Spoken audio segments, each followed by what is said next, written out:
Hello guys, welcome back to my YouTube channel. मैं राज सोनी। मैं इस चैनल रोजगार विद चैनल पे आपका स्वागत करता हूं। अगर आप इस चैनल पर नए हैं तो हमारे चैनल को सब्सक्राइब करिए, और अगर ये वीडियो अच्छा लगेगा तो आप सब लाइक करके जरूर जाइएगा। ये हमारा परसेंटेज का सेकंड पार्ट वीडियो है। हमने इससे पहले पे फर्स्ट वीडियो हमने अपलोड कर रखी है, इससे पहले उस वाले पार्ट को जाके देखिए।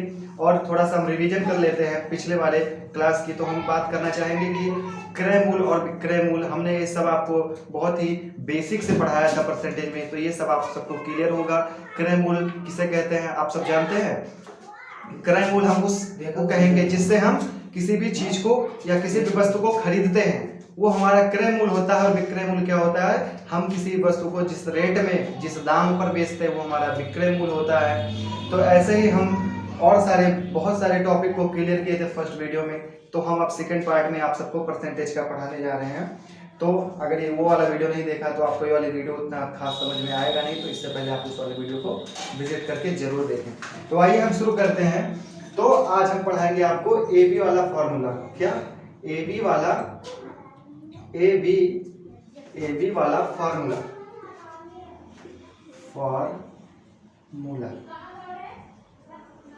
ए बी वाला फार्मूले की बात की जाए तो हम ए बी वाला फार्मूला कहाँ यूज करेंगे? सबसे पहले तो बात ये टॉपिक मन में आपके जरूर आ रहा होगा कि ए बी वाला फार्मूला होता क्या है। तो सबसे पहले हम फार्मूला देख लेते हैं। A plus B plus A B upon 100%। ये आप नोट डाउन कर लीजिए इस चीज को। ये हमारा क्या है? ये फार्मूला है। ये बहुत ही इंपॉर्टेंट, वेरी वेरी इंपॉर्टेंट है। क्या? वेरी वेरी इंपॉर्टेंट है। इसको आप स्टार लगा के लिख लीजिए, बहुत ही ज्यादा इंपॉर्टेंट है। ये बेसिक से लेके मतलब छोटे सवाल से लेके हाई सवाल, हाई लेवल तक के ये फार्मूला आपका लगेगा। तो आइए हम पहले जानते हैं ये फार्मूला लगेगा कहाँ। तो इसको आप पहले नोट कर लीजिए एक बार। तो मैं आशा करता हूँ नोट कर लिए होंगे। तो हम आपको अब समझाते हैं ये फार्मूला लगेगा कहाँ। ये फार्मूला वहां पे लगेगा जहां पे एक ही दाम या एक ही वस्तु पर दो बार घटना घटी हो। अब ये घटना घटने का मतलब क्या है सर? तो हम आपको बताते हैं, आप पेशेंस रखिए सर। क्या? जहां एक ही दाम पे दो बार घटना घटी हो। जैसे कि कहने का ये मतलब है, कोई आपने सामान खरीदा या सामान बेचा, तो उस पे एक तो आप 20% बढ़ा के, जैसे कहते नहीं है कि 20% कोई सवाल आया, 20% बढ़ा के इसको और 10% डिस्काउंट दिया गया, तब बताइए हमारे जो दाम है या जो हमको विक्रय मूल्य प्राप्त हुआ उस पर क्या प्रभाव पड़ा, या हमको लाभ हुआ कि हानि हुआ। ऐसा कुछ इस सवाल में पूछा जाएगा। तो दो घटने का मतलब क्या होगा? एक बार हमने 20% की वृद्धि कर दी उस पर, और एक हमने क्या किया, 10% का डिस्काउंट कर दिया। या ऐसा भी हो सकता है कि आपको 20% की वृद्धि, मतलब एक बार 20% की वृद्धि कर दे और फिर एक बार 20% की वृद्धि कर दे, या 10% की वृद्धि कर दे। या हो सकता है कि दोनों बार 10% का एक बार डिस्काउंट दे, 10% का एक बार डिस्काउंट दे। तो दो बार, इस पे कहने का मतलब है इस पे दो बार डिस्काउंट होगा या वृद्धि होगा, कुछ भी हो सकता है, लेकिन इस पे घटना कितनी बार? दो बार घटेगी। तो कहने का मतलब ये है कि हम अब हमारा, जैसे कि कोई हम, चलिए आपको हम एग्जाम्पल के माध्यम से समझाते हैं, ज्यादा क्लियर होगा आपको। तो एग्जाम्पल में हम क्या ले लेते हैं, जैसे कहने का मतलब है कि हमने कोई वस्तु खरीदी, माना उसका रेट 100 है। हम 100 क्यों मानते हैं? क्योंकि 100 में हमें कैलकुलेट करने में बहुत आसानी होती है। तो 100 रुपए की हमने कोई वस्तु खरीदी, उस पर हमने 20% क्या किया है? इंक्रीज कर दिया, यानी 20% हमने बढ़ा दिया, उसमें वृद्धि कर दी। तो हमारा क्या हो गया? अब ये हमारा नया जो बनके तैयार हुआ, ये हमारा क्या वस्तु होगा? 120 रुपए का हो जाएगा। 20 रुपए की वृद्धि करोगे तो 100 का 20% यानी 20 रुपए दोगे, 120 रुपए। अब हम क्या करते हैं, इसी 100 पे हम दूसरा क्या कर देते हैं, आपको 10% की वृद्धि और कर देते हैं। क्या करते हैं? 10% की वृद्धि और कर देते हैं। इस 100 पे नहीं, मतलब कहने का मतलब है कि एक बार हमने क्या किया, 20% की वृद्धि कर दी, फिर एक बार 10% की वृद्धि कर दी। तो अब बताइए क्या हो गया हमारा, इसका वैल्यू क्या होगा? ऐसे सवाल पूछ लेगा। ये 100 पे नहीं, ये हमारा कहने का मतलब ये है कि ये जो 100 रुपए का अमाउंट आपका है, इस पे हमने एक बार 20 रुपए की वृद्धि कर दी, मतलब 20% की वृद्धि कर दी, और एक बार 10% की वृद्धि कर दी। तो घटना कितनी बार घटा? दो बार घटा ना। एक बार ये 20% वाला घटा, एक बार ये 10% वाला घटा। अब बताइए इसका मूल्य क्या होगा? तो आप क्या करेंगे, एक तो 100% का आपने 20% निकाला 120 आया, अब इसका 10% आप 120 का जब 10% निकालेंगे तो 120 बट 10 बटा 100, तो एक जीरो से एक जीरो कैंसिल, एक जीरो से ये, तो हमारा 12 रुपए निकल गया 10%। तो अब 120 में जब हम 12 ऐड करेंगे तो कितना हो जाएगा हमारा 132 रुपए। ये अब हमारा निकल के क्या आ गया 132 रुपए, यानी 100 रुपए का जो हमारा वस्तु था उस पे 2 घटना घटने के बाद में हमारा 132 रुपए का सामान हो जाएगा। तो ये बात आपको समझ में आ गई होगी। ऐसे ही अब ये हम इतना काम करने की कोई हमको आवश्यकता ही नहीं है, हम सीधा सीधा इतना करेंगे, आप निकालेंगे बहुत टाइम खराब होगा। अब हम तो हमारा ये मतलब क्या हुआ इस फार्मूले का समझने का, तो हम डायरेक्ट अब फार्मूले पे रखेंगे। तो हमने क्या बताया आपको, ये जो हमने बताया कि ये फार्मूला 2 घटना घटने पे लगता है। तो अब सीधी सी बात ये है हमारी कि a का मान 20 रख देते हैं, हमारा 1% जो वृद्धि हुआ है वो 1 हुआ है। फिर b का मान क्या रख देते हैं 10%, और फिर ए बी दोनों का गुणा करा दीजिए। 20 और 10 का जब हम गुणा करेंगे तो हमारा 200 आ जाएगा। 20 और 10 का जब हम गुणा कराएंगे यानी ये भी, तो हमारा 200 आ जाएगा। बटे में 100 है, 100 लिख दीजिए। अब क्या करेंगे, हमारा 2 जीरो से 2 जीरो कैंसिल हो गया, 20 और 10 30 और 2 यहाँ का 32। तो हमारा आंसर क्या था, एक तो हमारा ये 100 था, लेकिन इसमें अगर हम 100 माइनस कर देते हैं, क्या हमारा जो पहले का मूल्य था जब 100 माइनस करेंगे तो हमारा 32 ही आएगा। 132 में से 100 जब घटाएंगे तो 132 आएगा। तो हमारा क्या निकल के आ गया 32। तो हम डायरेक्ट ये वाला 32 इस 100 में जोड़ देंगे तभी तो हमारा ये आंसर आ जाएगा। लेकिन ये तरीका कितना सिंपल था, हमने 2 मिनट चुटकियों में लगा लिया, और ये तरीका हम कितनी देर में लगाए और काफी टाइम हमारा वेस्ट हुआ। तो कहने का मतलब है अगर 2 घटना घटती है तो हमें ये फार्मूला लगाएंगे। अगर इससे भी क्लियर नहीं होता तो एक और हम आपको दिखाते हैं फार्मूला। इस फार्मूले पे और सवाल हम आपको बता देते हैं, जैसे कि हमने कोई वस्तु खरीद लिया, मान लेते हैं 1000 रुपए का, ठीक है। हम कोई वस्तु 1000 रुपए का खरीदते हैं, ठीक है। कोई वस्तु हमने 1000 रुपए का खरीद लिया, कितने का 1000 रुपए का खरीद लिया। फिर उसके बाद पे हमने इस पे 20% का छूट दे दिया, कितने का, एक 20% का छूट दे दिया। और फिर उसके बाद में इस पे हमने फिर वही 10% का भी, मतलब ये एक वृद्धि किया और एक बार 10% की और वृद्धि कर दी, ठीक है। तो हमारा क्या आएगा देख लेते हैं। अगर इसका आप निकालने जाओगे तो 1000 का 20% कितना होता है, 1000 गुणे 20 बटे 100। तो 0 से 0 कैंसिल, 1 0 से 1 0 कैंसिल, 1 0 से 1, तो हमारा 200 आ गया। कितना आ गया 200, हमारा कितना आ गया भैया 200 ही आ गया। अब हम क्या करेंगे, फिर हम इसको ऐड करेंगे इसमें, तो हमारा क्या बन के आ गया 1000 में 200 ऐड करेंगे तो 1200 हो गया। अब इसका हम 10% निकालेंगे तो 1200 गुणे 10 बटे कितना 100। 1 0 से 1 0 कैंसिल, 1 0 से 1 0 कैंसिल, हमारा 120 आ गया। कितना 1200 का 10% हमारा 120 आ गया। अब इतना करने के बाद में अब हम इसमें जोड़ेंगे तो हमारा कितना आएगा, एक तो हमने 200 पहले से हमारा है, सॉरी 200 नहीं 1200 है, 1200 है। अब 1200 में 120 ऐड करेंगे तो हमारा कितना आ जाएगा 1320। तो आइए अब हम दूसरा उदाहरण देखते हैं। मैं आशा करता हूँ ये पहला वाला उदाहरण आपको समझ में आ गया होगा। तो अब हम क्या देखते हैं, ऐसे भी हमारे एग्जाम में पॉइंट व्यू में एक ऐसा सवाल बनता है कि जैसे कि जनवरी महीने में हमारे जैसे कोई वेतन पाता है तो जनवरी महीने में 20% की वृद्धि होती है, फरवरी में 10% की वृद्धि होती है। तो बताइए कि मार्च महीने में उसे कितना पैसा मिलेगा या उसके वेतन पे क्या प्रभाव पड़ेगा। तो ऐसा कुछ क्वेश्चन जब बनता है तो उसमें भी ये बहुत जैसे बोल रहा है कि जनवरी महीने में, सवाल लिख लेते हैं, जनवरी महीने में उसे 20% की वृद्धि होती है, 20% की वृद्धि हुई। फरवरी महीने में क्या होता है, फरवरी महीने में 10% की कमी हो रही है, कमी हो रही है।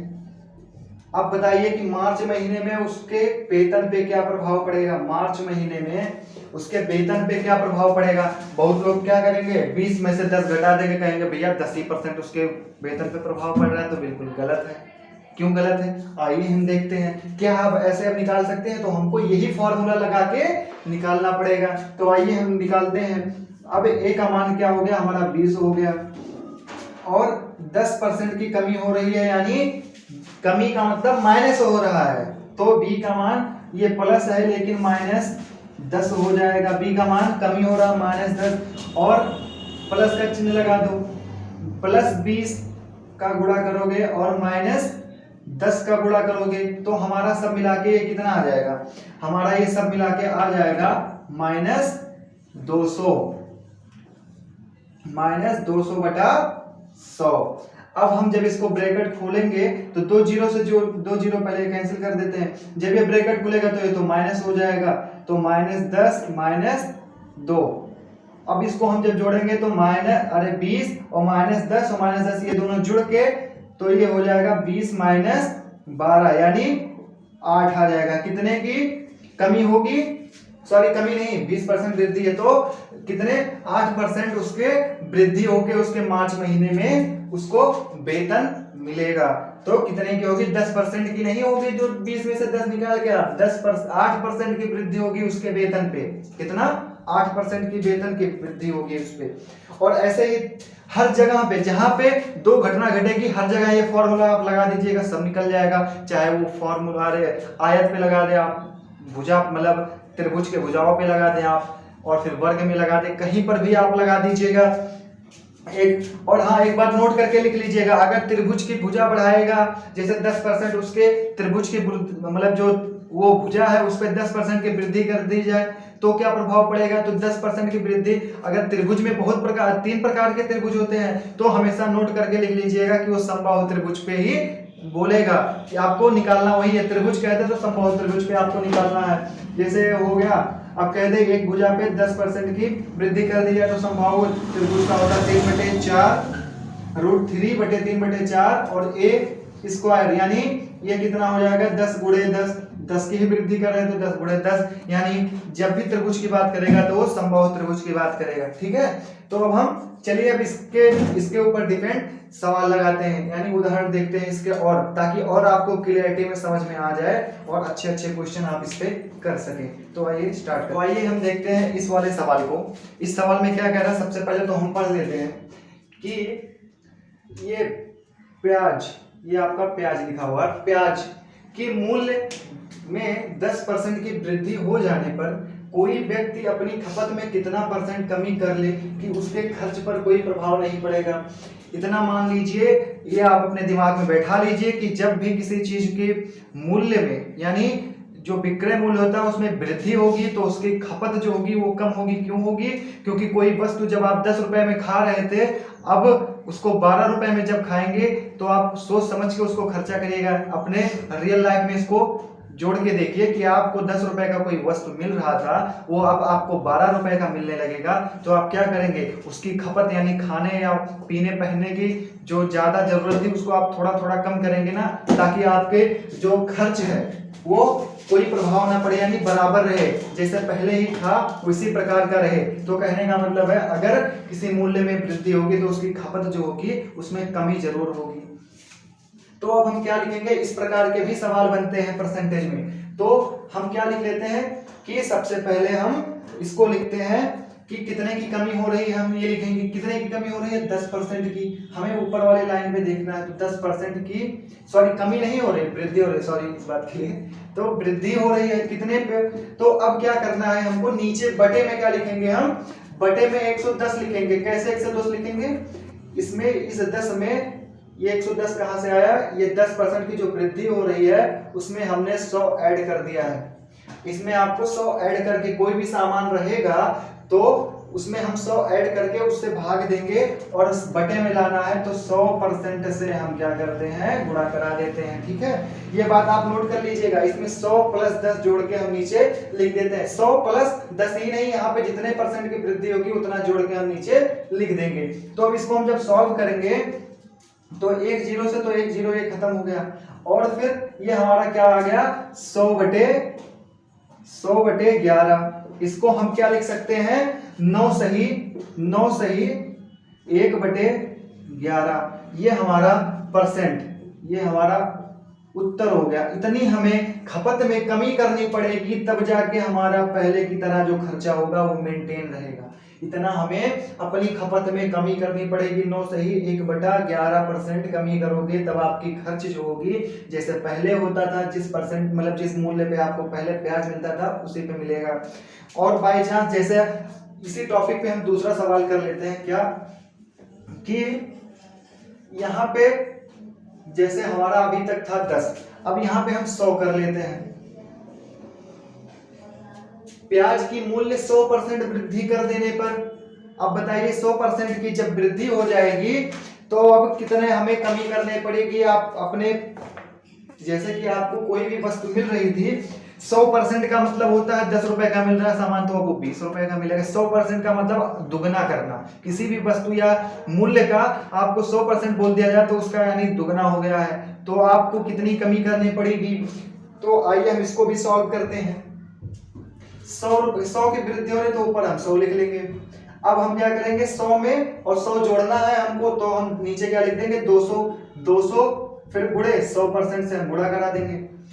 अब हमारा 2 जीरो से 2 जीरो कैंसिल हो जाएगा, 2 से 50, फिर हमारा कितना आ जाएगा यहाँ पे 50, तो यानी हमें कितनी 50% की खपत में कमी करनी पड़ेगी। अब जैसे कि आप ले लीजिए कि आपने कोई जैसे कि प्याज ही खरीद लेते हैं, जैसे आपको पहले एग्जांपल के तौर पे मिल रहा था 40 रुपए का 1 केजी, कितने का 40 रुपए का 1 केजी मिल रहा था।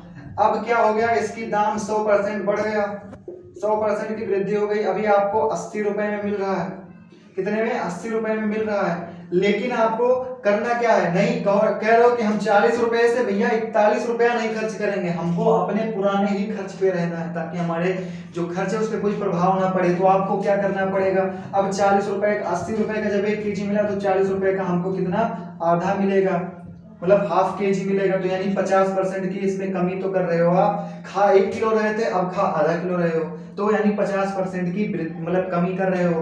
तो कोई भी चीज समझने से पहले अपने रियल लाइफ में उसको उतार के देखिए, तभी आपको बेहतर समझ में आएगा। ठीक है, तो ये समझ में आ गया होगा मैं आशा करता हूं। और हम इसके बाद में और दूसरा सवाल देखते हैं। तो देखिए अभी सवाल पे आते हैं। अभी तक हम वृद्धि कर रहे थे लेकिन अब हम कमी कर रहे हैं। तो पढ़ते हैं, आम के मूल्य 50, आम की जो मूल्य है उस पे 50% की कमी हो जाने पर कोई व्यक्ति अपनी खपत में कितना वृद्धि करेगा। अभी तक हम कमी कर रहे थे, अब अपनी खपत में वृद्धि करेंगे, क्योंकि क्या हो गया, हमारे जो आम का रेट है या मूल्य है उस पे 50% की कमी हो गई है। उस पे खर्च पर कौन सा प्रभाव पड़ेगा, ताकि उसके खर्च में मतलब हम खा उतने ही रहे हैं, मतलब पैसा उतना ही खर्च कर रहे हैं लेकिन खा अब ज्यादा रहे हैं। क्यों, क्योंकि 50% की हमारे कमी हो गई है हमारे वस्तु के मूल्य पर। तो आइए इसको भी हम सॉल्व करते हैं। तो कितने की कमी हो रही है, 50 की, ऊपर हम ऐसे 50 लिख देंगे। फिर उसके बाद में नीचे अब क्या करना है, अभी तक हम इसमें जैसे इस वाले जगह पे क्या होता था, हम 50 जोड़ देते थे, लेकिन अब कमी कर रहे हैं तो 100 में से हम 50 क्या करेंगे भैया, घटा देंगे। तो हमारा क्या आ जाएगा, 50 ही आएगा। और अब हमको 100% से गुणा करा देंगे। 50 क्यों लिखा हमने, क्योंकि हम अगर यहाँ पे वृद्धि होती तो 50 हम इसमें जोड़ के 150 लिख देते, लेकिन कमी हो रही है तो -100 में से 50 घटाएंगे तो 50 आएगा। 50 से 50 कट गया, हमारा 100% उत्तर आ गया। मतलब अब हम 100% की वृद्धि करेंगे खपत में अपनी, मतलब खाने की क्षमता को बढ़ाएंगे। मतलब खाने की क्षमता नहीं, खाने में जितना ला रहे थे सामान अब उसका दुगना लेके हम आएंगे। क्यों लेके आएंगे, कोई वस्तु जब 50%, जैसे 10 रुपए का आप सामान ला रहे थे अब वो कितने में मिल रहा है, 50% की कमी होने पे ये मतलब आधा रुपए यानी 5 रुपए में ये वस्तु मिलने लगी है। तो हमको अब 10 ही रुपए का सामान तो लाना है, तो 5 में हम जब 2 का गुणा करेंगे यानी एक, जैसे आम 1 किलो मिल रहा था 5 रुपए में, तो अब हम 10 रुपए में लेके आएंगे तो 2 केजी हमको मिल जाएगा, यानी हमको सीधा सीधा उसका दुगना मिल रहा है। तो हम अपनी ये जो वृद्धि करेंगे ना खपत में, तो अब हम पहले खा रहे थे 1 किलो, लेकिन उसी पैसे में अब हम 2 किलो खा रहे हैं, तो हमारा वृद्धि ये तो हुआ। तो हमारा ये समझ में आ गया होगा कि आप कितना % वृद्धि करेंगे अपनी खपत में, 100% करेंगे। कैसे, एग्जाम्पल के तौर पे हमने आपको समझा भी दिया। तो आइए हम अब दूसरा इस पे सवाल देखते हैं।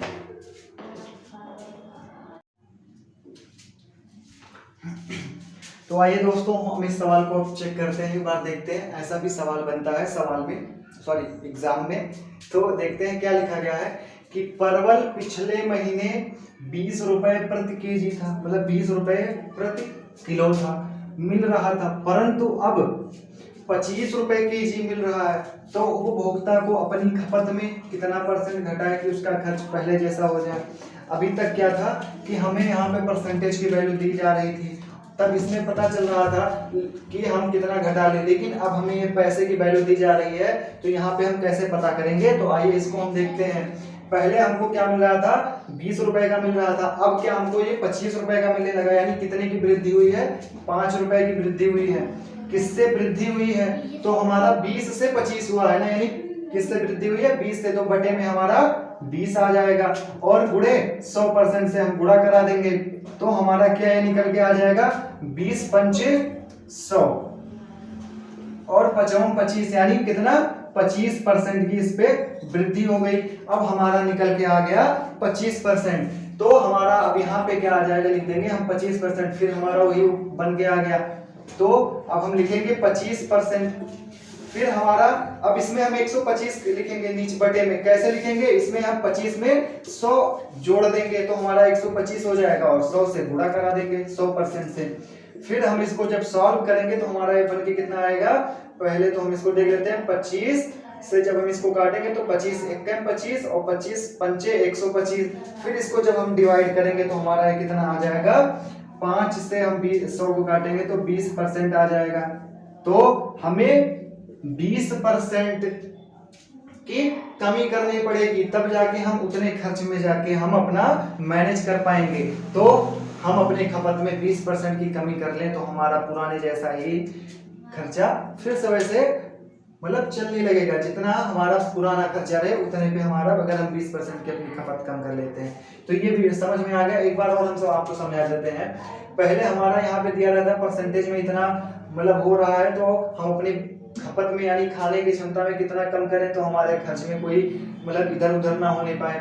तो अब इसमें क्या दिया, रुपए में दिया है, तो रुपए को हम परसेंटेज में बदले, तो कैसे बदले, 20 से हमको कोई सामान 25 में मिल रहा था, यानी 5 रुपए का उस पे क्या हो रहा है, वृद्धि हो रहा है। और किससे वृद्धि हो रहा है, 20 से 25 हो रहा है ना, तो 20 से 25 हो रहा है, तो इसमें मतलब 20 में वृद्धि हो रही 5 की, और 100% से हम गुणा करा दिए तो हमारा 25% हमारा आ गया उत्तर। तो 25% पे अब हम निकालेंगे ये कितना हमें खपत अपना कम करना पड़ेगा या घटाना पड़ेगा, ताकि हमारा पहले जितना ही खर्चा रहे बढ़े ना उससे।